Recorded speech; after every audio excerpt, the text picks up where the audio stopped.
Selamat datang kembali di podcast Teman Jerman dan hal ini merupakan episode 12 dan juga episode terakhir untuk podcast dari kami.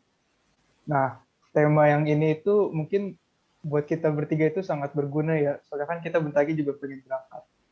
Jadi temanya itu adalah tips and tricks. Nah, yang pertama itu ada nggak sih tips and tricks untuk calon mahasiswa yang Oi, kita akan... siapa dulu, oi? Oh iya, lupa. Nama Nah, saya Ezra. Saya Stefano. dan saya juga Feli. Nah, jadi Nah, si Bella punya nggak sih tips and tricks buat calon mahasiswa yang mau yang mau masuk ke Stutkol atau yang masih di Stutkol? Kalau yang baru mau masuk Stutkol, siapin bahasanya sebaik mungkin. B1 bagus, tapi kalau bisa ambil B2. Soalnya kalau bahasanya aja nggak mantep, belum kuat, ya kedepannya akan semakin susah. Gini deh, bahasanya udah kuat pun kedepannya akan semakin susah. Jadi kalau bahasanya belum kuat, akan lebih susah lagi. Gitu. Terus kalau di student college di Indonesia kayaknya nggak perlu banyak persiapan ya, karena kayak kalian bisa cari info sendiri dan bisa ya gampang lah kalau student college di Indonesia. Tapi kalau misalnya student college-nya mau di Jerman, nah itu kalian jadinya harus cari-cari info student college di kota mana aja, yang ada kursus apa aja, terus Bewerbungsfrist atau kapan harus paling telat kirimin lamaran, terus apakah mereka harus lamarnya langsung ke student college-nya atau lewat uni, itu sih yang harus diperhatiin kalau student college. Tapi selama student college-nya sendiri harus rajin belajar, lebih rajin dari waktu di sekolah, karena pada dasarnya materi-materi yang kita pelajari di student college itu sudah kita pelajari di waktu SMA. Cuma satu, bahasanya Jerman, kedua mungkin approach-nya berbeda atau cara menyelesaikan problemnya atau masalahnya berbeda. Kalau di sekolah kita biasanya dikasih rumus, dikasih angka, tinggal masukin angkanya ke rumus, udah dapat jawaban. Di student college atau di Jerman, kita akan lebih dipaksa untuk lebih menganalisa, untuk lebih pakai otak lah ya. ya, betul. Kalau di sekolah tinggal ini itu diulang-ulang lagi. Kalau di sekolah tinggal hafalin rumus kan. Sekarang di student college harus hafalin rumus sama pakai otak. Jadi lebih susah ya. Betul sekali. Terus aku pengen tanya nih, Cebel. Student college di Jerman kan, kata Cebel, beda-beda kota tuh. Itu kayak beda kota, beda susahannya nggak sih? Atau beda kota, beda materi nggak sih? Tahu nggak? Aku nggak yakin ya, karena aku bukan Stutkol di Jerman, tapi yang aku dengar sih, ya ada student college favorit gitu, kayak mungkin lebih prestisius kali ya, jadinya kayak ya ini student college tujuan banyak orang, ini yang lebih kurang dituju. Terus student college juga ada dua jenis, ada privat sama staatlich. Kalau staatlich itu yang dari pemerintah, kalau privat ya privat, swasta. Nah, aku kurang menganjurkan untuk student college privat, karena aku ada beberapa teman yang bermasalah di student college privat, tapi aku nggak tahu persis masalahnya apa, tapi yang jelas mereka agak dipersulit gitu. Jadi mendingan yang pasti-pasti aja di student college yang staatlich. Student college privat itu biasanya lebih mahal bayarannya dan lebih gampang masuknya. Jadi biasanya yang aku dengar kalau lagi Aufnahmeprüfung atau tes masuk buat student college yang staatlich, yang pemerintah, itu kan biasanya di depan gedungnya tuh antrian banyak kan. Anak-anak yang mau ikut ujiannya tuh ngantrinya banyak, bisa berjam-jam. Nah itu biasanya ada orang nawarin flyer student college privat di depan situ. Jadi kayak, iya nih kalian kalau nggak lulus masuk sini, masuk ke privat aja ya gitu. Terus aku mau nanya nih, kalau tadi Cibela bilang kan bahasanya mending dikuatin, walaupun B1 udah cukup, tapi mending B2. Kalau di pengalaman Cibela sendiri, itu Cibela sertifikatnya sampai B2 atau B1? Aku waktu daftar student college aku udah B2. Terus kalau kira-kira kalau Cibela waktu itu nggak punya B2, bisa lebih gampang atau lebih susah nggak sih? Atau sama aja untuk Hmm, ngelewatin stud call? yang jelas B2 sangat membantu di Stutkol, karena di Stutkol kan kalian juga harus eh, bikin teks production, schreiben, terus nanti juga ada redewendung atau ada vocab yang kalau misalnya kalian udah B2 pasti kalian jadi lebih familiar dibanding sama teman-teman kalian yang masih cuma B1. Jadi itu sangat membantu. Menurut Cibela, teman-temannya Cibela yang Stuttgart di Jerman dibanding Stuttgart di Indo, beda nggak sih? Kayak hasilnya gitu? Atau kesusahan pas uni atau apa? Kalau hasilnya waktu uniknya sih menurutku sama aja ya. Cuma mungkin bedanya adalah kalau student college di Jerman, kalian kan jadi dipaksa untuk berbahasa Jermannya lebih cepat. Itu keuntungannya sih. Jadi kalian bahasa Jermannya lebih lancar mungkin. Tapi pada akhirnya kalau dilihat misalnya setelah 2 tahun, 3 tahun gitu, kayaknya sih sama aja pada akhirnya. Aku ingin bertanya, apakah kekurangan dan kelebihan masing-masing Stuttgart? Maksudku, Stuttgart Indonesia dan Stuttgart Jerman.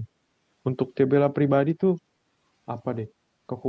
Kelebihannya dulu Kelebihan masing-masing. student college di Indonesia, makanannya lebih enak, bukan lebih enak sih, lebih mudah, lebih murah, dekat sama keluarga, dan lebih cepat kan. Kalau student college di Indonesia 9 bulan kalau nggak salah ya. Kalau di Jerman kan 1 tahun karena masih ada ngikutin libur Natal, libur-libur yang lainnya yang panjang-panjang gitu. Jadi kalau di Indonesia, aku bilang hemat waktu dan hemat uang. Tapi kalau student college di Jerman, eh, ya kamu jadi dipaksa untuk berbicara bahasa Jermannya lebih cepat. Begitu kamu nyampe Jerman, kan kamu langsung kayak, wah aku harus ngomong bahasa Jerman. Jadi udah harus ngomong bahasa Jerman bahkan sebelum Stuttgart. Dan di Stuttgart-nya pun kan teman-temannya bukan dari Indonesia doang, dari negara-negara lain. Jadi kamu berinteraksi sama teman-teman Stuttgart-nya juga harus pakai bahasa Jerman. Kan nggak semua orang bisa bahasa Inggris juga kan? Betul. Tuh. Sekarang kekurangan. Nah, tapi kekurangannya adalah Betul. kalau student college di Jerman, saingannya tuh dari seluruh dunia. Mhm.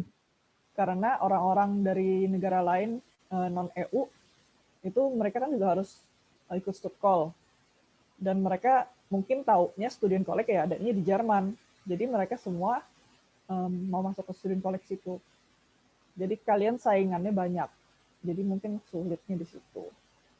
Kalau student college di Indonesia ya saingan kalian ya orang-orang Indonesia juga yang nggak gitu banyak. Mungkin satu angkatan paling kan 30-an anak ya.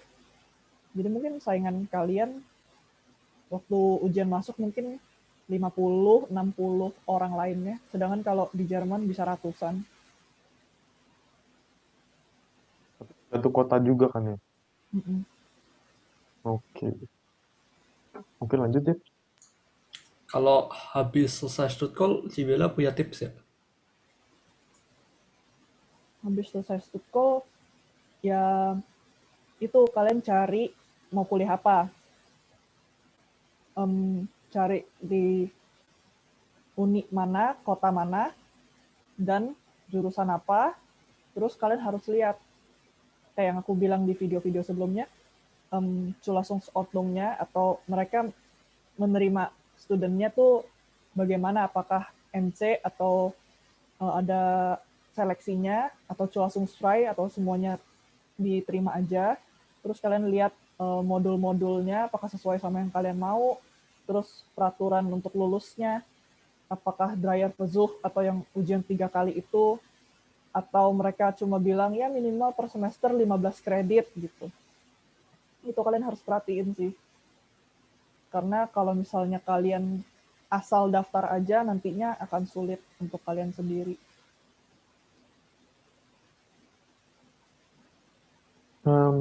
Itu yang sudah bilang kayak apa? Yang 15 kali apa 15 tadi? kredit. Ya 15 kredit itu pasti lulus udah pasti. Jadi gini, kalau di jurusanku ya, yang sekarang ketentuannya adalah per semester minimal kita lulus 15 kredit. Jadi satu modul itu biasanya 5 kredit, atau ada juga yang 7,5, tapi kebanyakan 5 kredit. Berarti kita dalam satu semester minimal lulus 3 ujian. Nah, nanti kalau misalnya kita gagal dalam satu semester, misalnya kita kurang dari 15 kredit, kita akan dipanggil menghadap petinggi-petinggi uni itu, terus mungkin akan ditanya kenapa atau bla bla bla, aku nggak ngerti karena belum pernah. Terus nanti pada akhirnya sih kayaknya bisa di DO sih, bisa di drop out kalau misalnya nggak memenuhi kriteria itu. Wow, seram. Lanjut nih. Pertanyaan berikutnya. Tadi kan setelah selesai call hari kuliah-kuliah, sekarang kita ngomongin tips and trik sebelum ke Jerman. Mungkin sebelum ke Jerman maksudku kayak nanti tuh di Jerman butuh kayak Indomie banyak nggak, terus bon cabe, saus cabe gitu-gitu deh. Ada nggak kayak yang tips and tricks kecil-kecil kayak untuk ke Jerman sebelum ke Jerman? Ada nggak? Kalau barang-barang kayak gitu, snack-snack gitu sih di Jerman ada. Kalian kalau misalnya ini nggak perlu beli, nggak perlu bawa sih sebenarnya dari Indo. Di Jerman ada, tapi ya lebih mahal. Kayak kalau Indomie itu kan udah internasional kan. Jadi di toko Asia yang kecil pun biasanya mereka jual Indomie. Ya memang harganya lebih mahal dibanding Indo, dan memang rasanya berbeda. Micinnya kurang di sini. Tapi ya ada gitu. Jadi bukan yang kalian harus bawa banget dari Indo gitu loh. Jadi kayak kalau misalnya kalian orangnya nggak mesti Indomie dari Indo, menurutku nggak perlu bawa sih, itu menu-menu koper doang. Begitu juga sama kayak bon cabe dan snack-snack lainnya.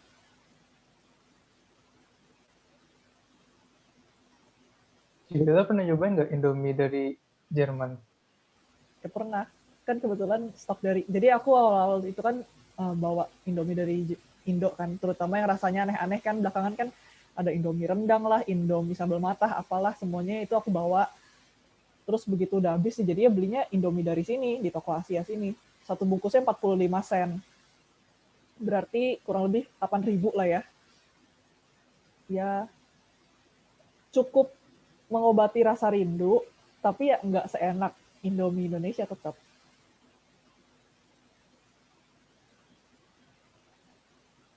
Kalau di sana, aku boleh tanya nggak? Ada kayak cat time atau cilok? Kalau cilok kok nggak ada ya, bikin aja sendiri kalau itu. Atau mungkin bisa tanya ke sesama teman Indo yang mungkin pinter masak, gini dong cilok. Tapi kalau misalnya bubble tea di sini banyak. Bubble tea di sini lagi ngetren lagi, jadi terutama di Berlin, kalau kalian ke Berlin itu banyak banget toko-toko bubble tea, segala merek, segala macem. Jadi kayak yang perlu dibawa ke Jerman itu apa sih? Baju. Maksudnya selain baju gitu, selain perlengkapan kuliah, perlengkapan hidup, apa ya Um, kira-kira? Kalau menurutku sih baju aja sih, bahkan baju winter pun menurutku lebih baik beli di Jerman. Dengan alasan, Dengan alasan baju winter kan tebal, menemuin koper. hmm, Terus kalau di Jerman kan kalian jadinya kayak bisa tahu gitu loh, bisa cobain dulu kayak sedingin apa sih gitu, gue butuh jaketnya yang setebal apa gitu. Soalnya kalau di Indo, kalian misalnya nyobain jaket winter di Indo, ih udah panas nih, berarti udah enak. Tapi kan di Indo kan memang udaranya panas, kalian kan jadi nggak tahu itu bisa sehangat apa. Jadi menurutku um, lebih baik beli winter jacket atau jaket musim dinginnya di Jerman. Yang mesti dibawa dari Indo menurutku adalah rice cooker. Itu sangat memudahkan hidup kalian. Di sini bisa beli rice cooker, tapi biasanya di sini ukurannya gede. Terus merek-merek sini kayak nggak tahu ya, menurutku sih kurang tahan lama. Jadi kayak merek Indo memang udah paling tahan banting. Itu akan memudahkan hidup kalian banget sih kalau punya rice cooker. Kalau kalian nggak punya rice cooker, kalian harus beli beras yang di plastik gitu. Jadi berasnya di plastik, terus kalian masak berasnya di panci. Jadi kalian masak beras dalam plastik di panci. Terus nanti kalian angkat, dibuka plastiknya. Atau ya kalian beli yang beras biasa yang nggak pakai plastik, terus nanti kalian masak harus diaduk, aduk gitu. Jadi kayak harus kalian tungguin terus. Aku pengen tanya lagi deh. Soal winter jake, lebih murah di mana? Ya kalau murah sih, aku rasa lebih murah di Indo ya. Tapi ya balik lagi ke situ yang tadi. Iya sih, mending aman ya. Maksudnya Lebih kalau legit. di Indo kan banyak toko-toko kecil yang retailer mungkin, yang kayak misalnya kalian pergi ke ITC atau ke Tanah Abang atau kemana lah, itu kan pasti banyak banget kan yang jual baju-baju murah gitu.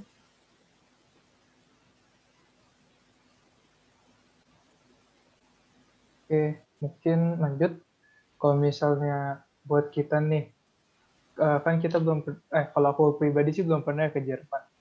Cibela punya tips gak sih pas pertama nyampe ke Jerman tuh harus ngapain dulu sih? Jadi aku waktu itu kayaknya pernah nemu di Google ya, ada yang bikin nulis blog gitu, mereka bikin to do list ketika kalian baru nyampe di Jerman. Jadi kayak misalnya pertama buka rekening bank.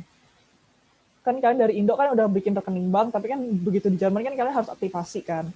Terus yang kedua adalah lapor diri ke KBRI atau ke KJRI.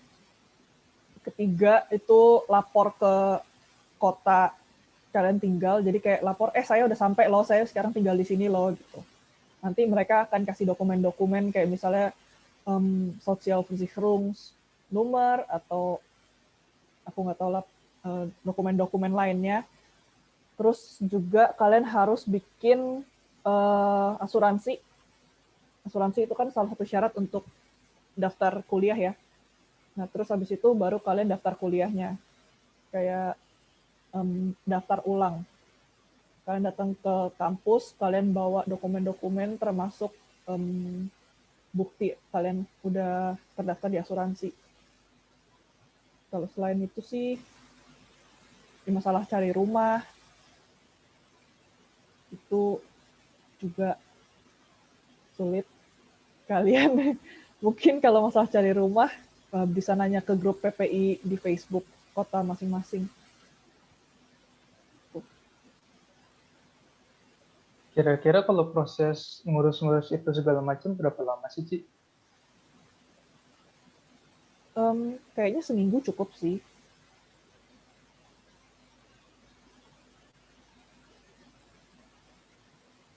Terus Cibela ada tips lagi nggak buat apa keseharian Jerman? Maksudnya gimana tuh keseharian di Jerman? Mungkin makannya beli di mana, terus kalau mau beli perlengkapan atau apa. Kalau buat makan, aku nyaranin masak. Kecuali kalian punya budget yang luar biasa, nah itu kalian bisa pesan makan tiap hari. Kalau masak, aku waktu awal-awal nyampe Jerman, aku budgetin, aku belanja groceries itu cuma 20 euro seminggu. Itu aku bisa hidup, tapi ya nggak jajan sama sekali jatuhnya. Terus selain itu kalian bisa ke Mensa atau ke kafetaria, itu makanannya murah juga, kayak 3 atau 4 euro kalian udah bisa dapat satu porsi makanan. Kalau di restoran-restoran biasa gitu, biasanya satu kali makan bisa 10 sampai 15 euroan gitu sih.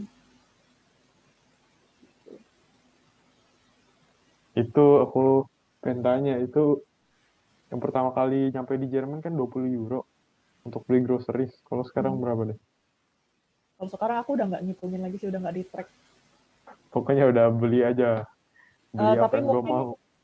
tapi mungkin nih 35 euroan ya, 30 sampai 35 euro mungkin sekarang seminggu. Dulu kenapa dibatasi? Karena baru nyampe, terus mikir aduh harus hemat gitu. Terus eh, itu juga sebelum kerja kan. Setelah kerja, wih dapat duit nih enak, punya uang lebih, bisa jajan. Jadi kayak ya udah semenjak kerja itu udah nggak hitungin itu lagi.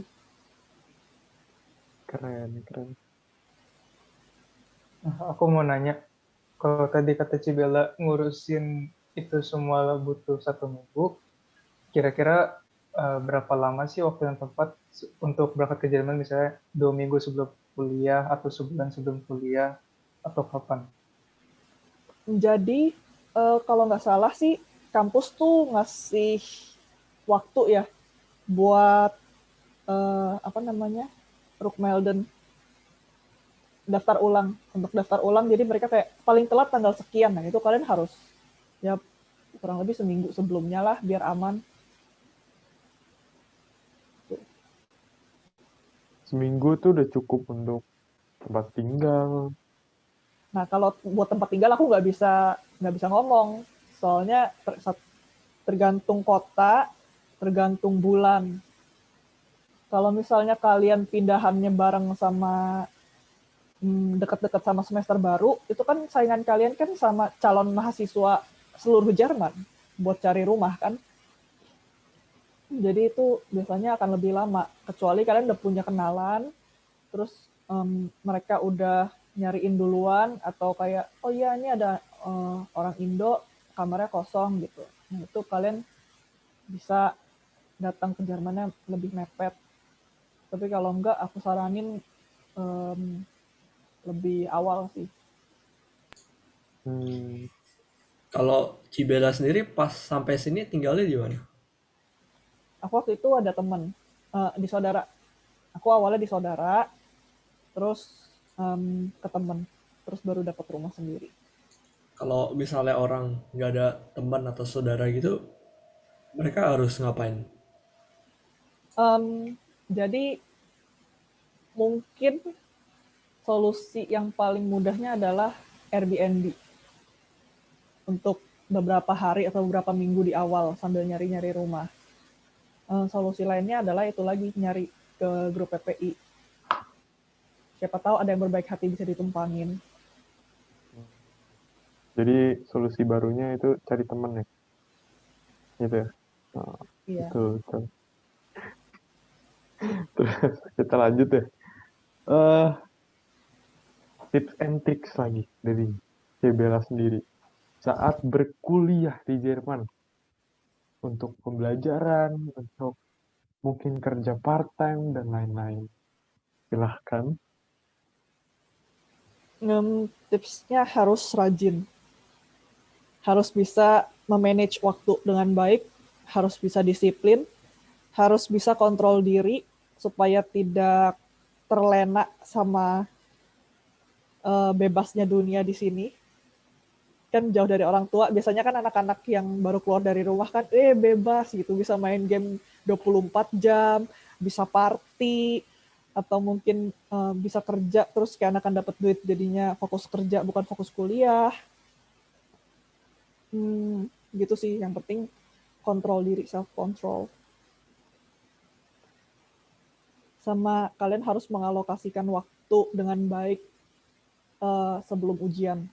Jadi kayak kalian harus kira-kira ini ujiannya tanggal sekian, aku harus mulai belajarnya kapan ya? Terus strategi belajarnya gimana ya? Apakah aku bikin rangkuman? Apakah aku cari teman buat tanya jawab? Gitu-gitu. Cebela sendiri kapan biasanya? Apa? Berapa? Cebela sendiri kapan biasanya kayak berapa lama sebelum ujian belajarnya? Ya, aku kayak yang aku bilang waktu itu, aku biasanya 1 bulan Aku sih. lupa. Oh, bulan ya. Belajar sendiri ya? Iya, kebanyakan belajar sendiri. Terus dapat nilainya berapa? Wah, itu yang nggak perlu diomongin dong. Gak perlu ya. Oke, oke.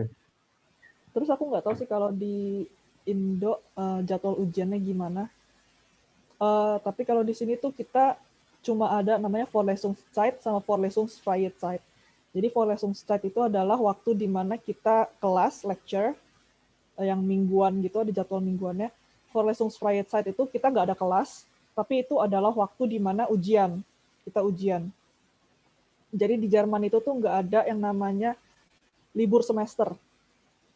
Libur semester kalian itu tergantung dari kapan ujian terakhir kalian dan kapan kelas pertama semester depannya mulai. Jadi kalau misalnya ujian terakhir kalian adalah hari Jumat minggu ini, terus semester depannya udah mulai hari Seninnya, ya udah libur semester kalian cuma Sabtu minggu itu berarti.